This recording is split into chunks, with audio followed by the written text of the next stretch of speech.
Welcome to another episode of Strategic Minds Making Money Moves, where we give those strategies to do what? Make the green rain. It is my pleasure today to welcome Kenneth Ferguson from Validity Staffing to the program. Hello. Hello, Vicki. Pleased how to be are here. you? I'm doing fantastic. That's Thanks. great. I'm glad you're here. It's good to see you. Good to see you as well. Would you mind sharing with my audience a little bit about your business? Absolutely. So my name is Kenneth Ferguson. I am the president of Validity Staffing Group, headquartered here in Atlanta, Georgia. Okay, so what does Validity do?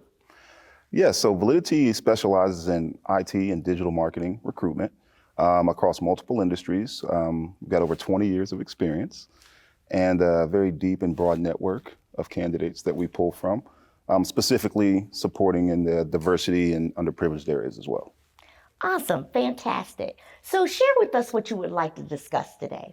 You know, Vicki, out of all the business problems that we all have, in any given day, I really spent a lot of time thinking about what I thought, you would be very helpful with. And one of the things that we have a challenge is balance, right?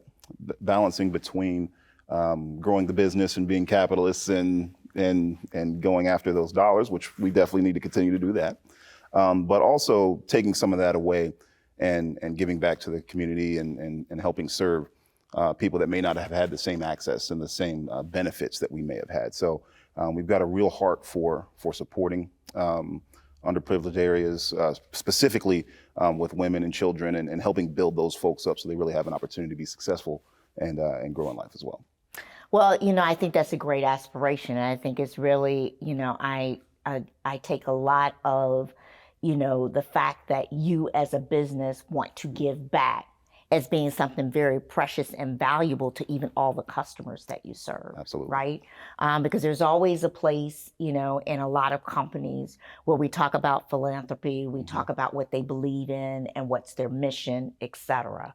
And when you get with those companies, even for business, for the IT side, it's great when you can talk, when you understand what their missions are. Yes. Because then they look at you as going, oh my gosh, this organization is also supporting some social areas that we're concerned about in terms of moving forward.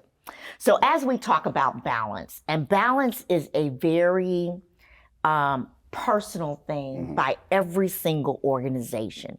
And the reason it's personal is, yes, we need money in order to pay the bills. We need money in order to continue to keep our doors open. Now, it is true that when you begin to go into charity giving and community giving, yes, there's tax breaks. We all know that. We talk about what taxes we can write off and things like that. But when it's really in your heart, we all know it's bigger than that. Yes. It's much bigger than what I'm going to get in the return for that. It's more of how I'm going to feel. Absolutely. Because our feelings is really what drives us. Right? It's those feelings of, I did something and I feel really good about it. Right. I gave somebody an opportunity they didn't have. I exposed a child that never got to see. So it's the feeling that we receive. And what we have to do as business owners is determine, when you look at your portfolio, there's two aspects we always have to think about. Okay. One is our sales and our customers. What resource does it take to do that? Right. Right? So that we can, in terms of making that money. And then the second thing is our expenses. How much does it take to keep the lights on? When you combine those two, there's a certain profit margin that every business owner wants to make, because that's the reason we're in business, right? We have to ensure that before we go and we're giving money out and away, that we're not sacrificing what we're doing for that business. I think every business owner would agree with that, right? That's right. But how much more? What does that look like? So when you begin to think about the amount, think about ways of how you can give using your primary function of what you do. So you said, I staff for technology. So how can we support this change while I'm also supporting technology, right? So that there's a marriage There is an alignment, and I can use pieces of what I've already done over here to make business to actually help over here that I'm giving back. So I'm not having to use the same resources over and over again. Okay. I'm not having to go and get additional people over and over again. I'm actually going to do something that my marketing strategist taught me 12 years ago. Okay. Reuse your content. Content is king. You don't have to recreate every single time you get ready to do something. So what kinds of offerings can you give that's going to utilize those programs? I'll give you an example. There are a lot of technology organizations. Would you agree? Agreed. And so there's a lot of technology associations that, you know, people have the same passion, whether they're coding, whether it's offering programs for cybersecurity for single mothers, whether it's, you know, everybody has something in technology that they're doing. Absolutely. When you go and support a program for another entity, right, that is focusing in the underprivileged, that's focusing in those that aren't exposed in technology, you're doing two things. You're supporting that organization, but you're also getting in front of other decision makers to grow your business. Yes. On the technology side. So what we need to do is that balance has to be how we can use both of them at the same time, right? Okay. Nobody can tell you what the right balance is, right? We can't go in and say this is what's going to work or not work because you know your business better than anyone. We're going to take a station break, and when we come back, I have some other things I'd love to discuss with you. Wonderful. We'll be right back. Strategic Minds, Making Money Moves with Vicki Wright Hamilton focuses on helping entrepreneurs to overcome their business challenges to help increase their bottom line. Each episode provides strategies for growth and transformation. Watch Vicki share her 20-plus years of experience as a corporate executive to help entrepreneurs level up. When I was in college, I had a college professor to tell me I would never, ever make it in technology. He told me that I needed to change my career, all because I took a test and got a D after studying so very hard. I knew at that point that I had to learn the game of life and survival. How did I do that? I really put on my game face so that they never knew what to expect, when, where, or how. See, life has all of its journeys and obstacles. We all have a story to tell, and we have many different paths that we take. My journey to this moment has not been easy. You have to play the game, play to win, and you win by wearing your game face. When we think about strategy, think about moving forward, we're always wondering and concerned, are we hitting the right target audience? Are we doing the right things to take our business forward? Don't lose sight of the fact that your talents and your passion brought you here. Those talents and passion can be contagious to those who want to hear it, who want to learn, and who want to know more. It's just important to do what? Tell our story. Tell the story that touches each and every person that you want to contribute and be a customer to your business. Address their issues, address their concerns, take care of them. It's all about making somebody what? Feel good. It's not what we do for them. It's not how we do it. It's how we make them feel.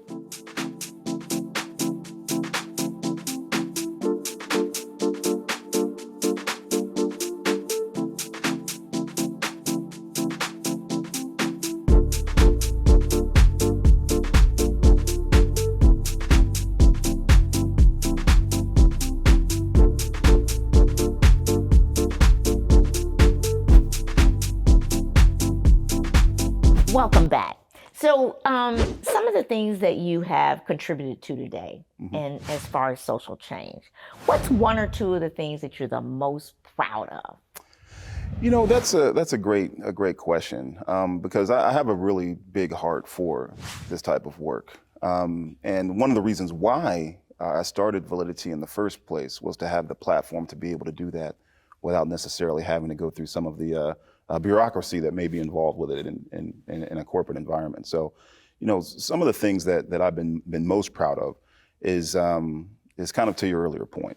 You know, 2 young people so far we've put into programs and paid for those programs for them to learn a trade within the technology business, and they've been able to successfully complete those trainings and become employed at a level that they didn't think was possible at this level in their lives, being, you know, between 19 and 21 years old. So, you know, without that help, they wouldn't have had that access. So, very proud of that, and would love to continue to exponentially grow that and impact more people. But to date, that's been the most impactful for me. Well, that's wonderful. And I think the other thing you can think about that also gives back to those that are underprivileged in terms of being able to do it is to do internships, right? And provide those internships. Now, everybody thinks, oh, you got to be in school to get an internship, et cetera. Right. A business owner can make an internship anything they want it to be. That's right. At any point in time in someone's life. You can make an internship program that I'm doing an intern to expose you to all the things that happen in technology that center around staffing. I want you to understand all the components around staffing, right? Giving them a skill set, giving them a competency that they can take forward. So you can make it whatever you want to.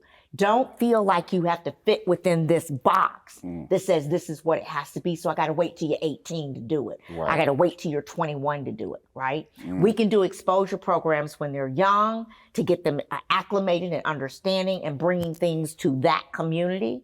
You know, I had someone once get a mobile unit. And they went to the underserved communities, and they would get all the kids in, and they had these games that they would play and teach them that was technology and how they were using it, and they opened up the back of the games to show them how the wires and things were connected.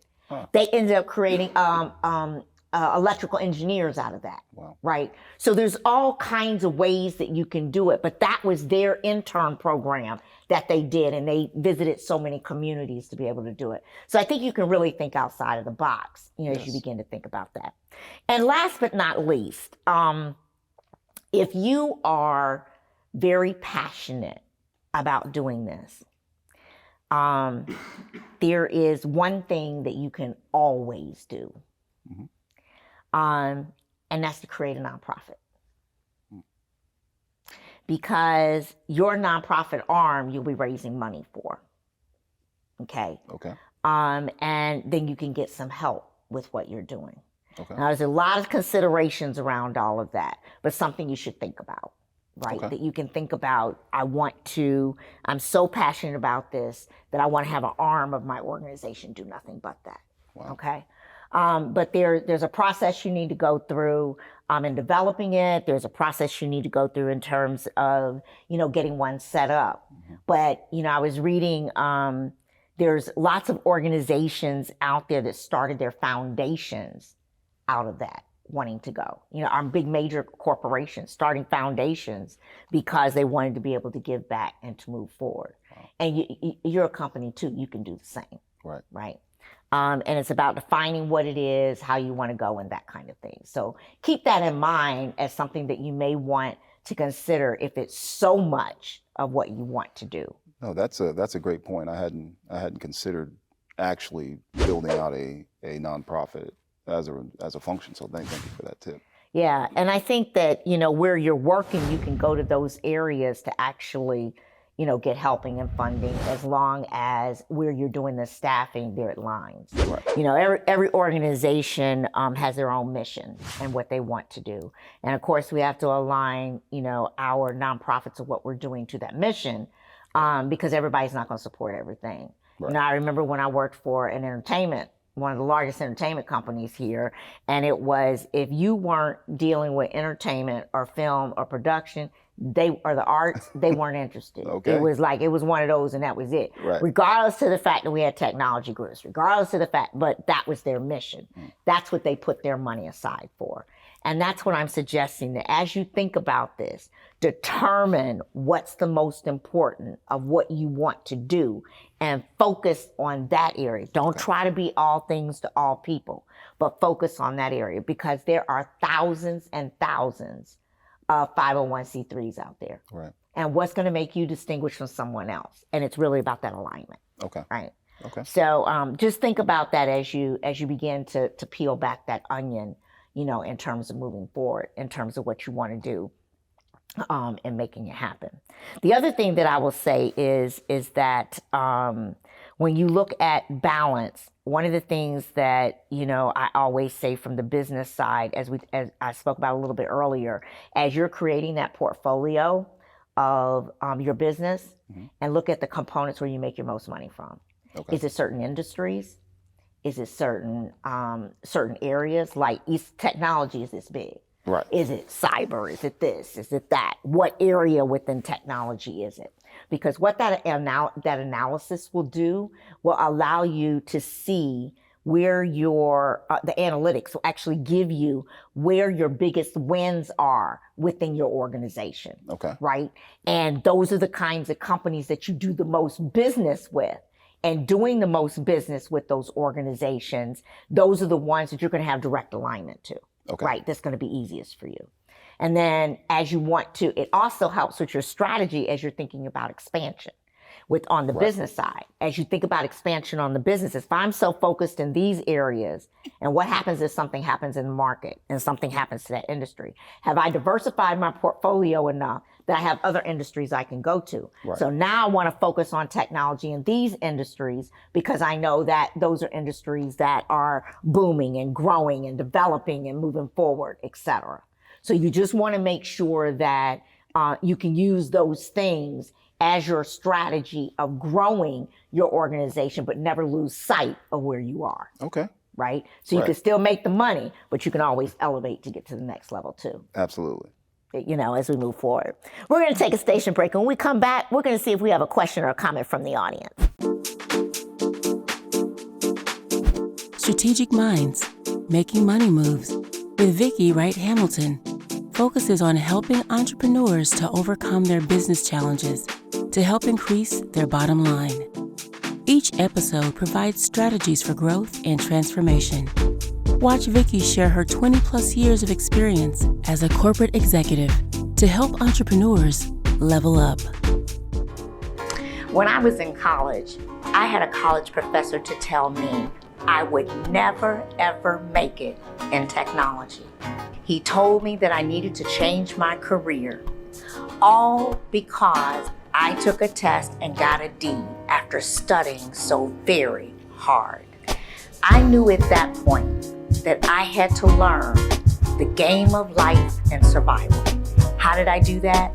I really put on my game face so that they never knew what to expect, when, where, or how. See, life has all of its journeys and obstacles. We all have a story to tell, and we have many different paths that we take. My journey to this moment has not been easy. You have to play the game, play to win, and you win by wearing your game face. When we think about strategy, think about moving forward, we're always wondering and concerned, are we hitting the right target audience? Are we doing the right things to take our business forward? Don't lose sight of the fact that your talents and your passion brought you here. Those talents and passion can be contagious to those who want to hear it, who want to learn, and who want to know more. It's just important to do what? Tell our story. Tell the story that touches each and every person that you want to contribute and be a customer to your business. Address their issues, address their concerns, take care of them. It's all about making somebody what? Feel good. It's not what we do for them. It's not how we do it. It's how we make them feel.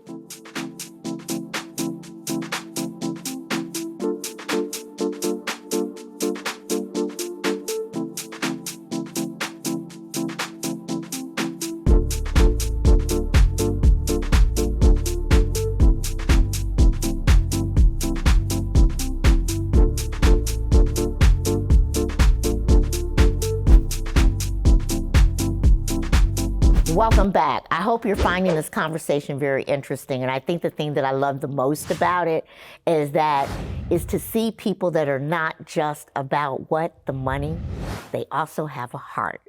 And I think it is something that tells a lot about the total person, who they are, what they believe in, and what's important to them.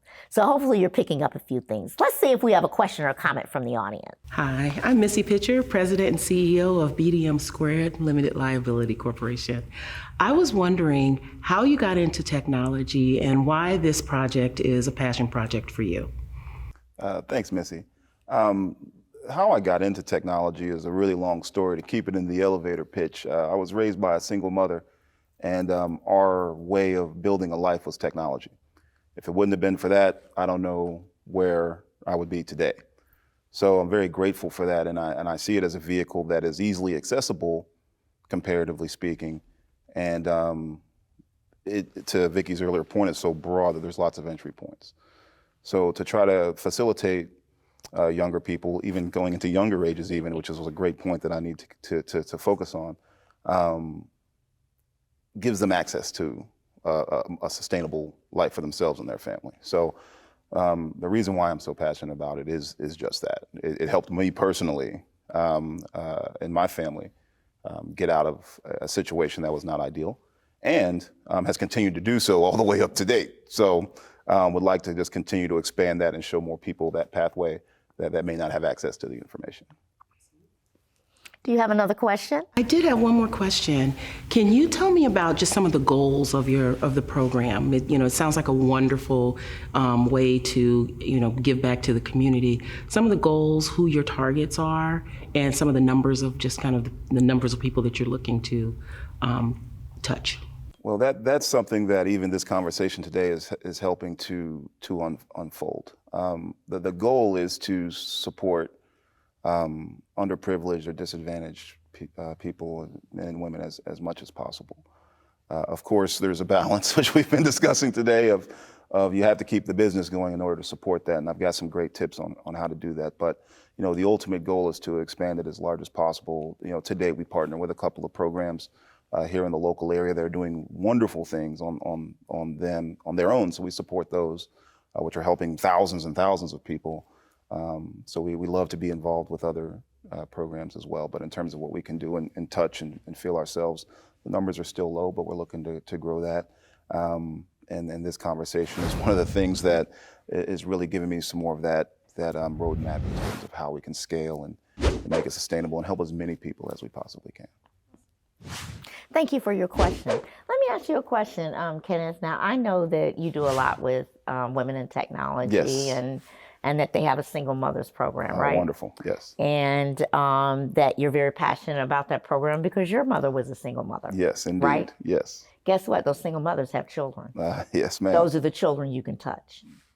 You can start right there. I love that. Right? So I think what I'm saying is I think there's a number of avenues you already have where you're already touching individuals. Now we just need to formalize it. We need to formalize what is that program? What does it look like? So that you can determine along the evolution of touching the underprivileged, how many you want to do. Right. So you might offer a program that's, just for exposure. You might offer a program that is, I'm going to get hands-on, right? I'm going to show them what's possible, pique their interest. Now I'm going to do something that is hands-on. They can touch, they can feel, they can create, they can do. And then, how do we move into why I want to get into the education, what the education is I need, Absolutely. Guiding them through that process on into post-internships of beginning their educational career and then moving forward and into a permanent job, right? Right. So I think the whole cycle is there, and I think you have all the elements to make that happen. You have a phenomenal staffing company. You're doing extremely well. And it warms my heart as a technologist and a Black woman, to know that you are trying to get even more women and more individuals that don't have these opportunities and exposure in this field. Absolutely. So I really applaud you and thank you very much for those desires. Can the audience join me in thanking my guest today? Thank you so much. Thank you. Thank you for tuning in for another episode of Strategic Minds Making Money Moves, where we provide that strategy to do what? Make that green rain. See you next time.